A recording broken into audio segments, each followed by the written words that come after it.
What I've decided to do is to take my game and give it a bit of a Mario theme.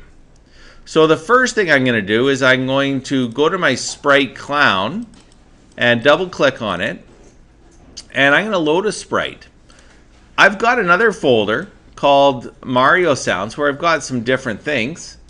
I can put these as large icons. You can see I've got Goombas and Marios, and I've got one called Mario Left, and it's an animation, so it looks like he's actually walking. I'm going to press OK and replace my clown that used to be a clown with a Mario. The next thing I'm going to do is I'm going to make some sounds.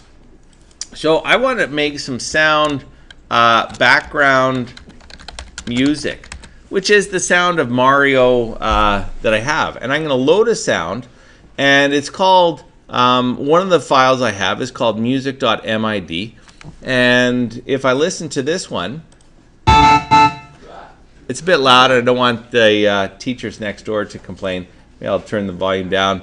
But you'll see that that is a good one for the background music. I'm going to do the same thing for bounce. I'm going to make a sound called bounce, and so forth. And I do the same thing, load sound, and I'm going to use one of these Mario. This is kick, so when it bounces, I'm going to call it kick. I'll use a coin sound effect for when I actually click and get it. So how do we add that to an object? Well, it's really quite simple. What I do is in the event, create event, we started moving. And what I also want to do in the create event is I'm going to go and I'm going to take the speaker and drag the speaker. So now there's two actions that are going to take place. It's going to start moving in a direction, and it's going to play a sound. What sound? I'm going to say the background music. And to tell it to loop, loop means play it over and over. In this case, I'm going to say no, just play it once. And it's going to play the music. When it hits a wall, I do the same thing. I drag it, and this time I tell it to play the bounce sound.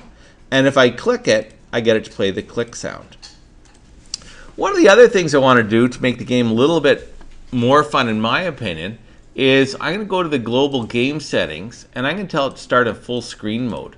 So it uses all the area of the screen. Okay, and those assignments changes will make it more like the Mario. I'm just going to turn the volume down real low so I don't bother others. This is the Mario version of the game.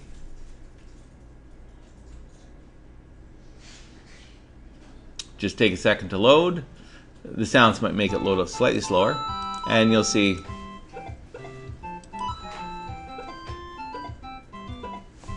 there's all the fun of the new game. Great.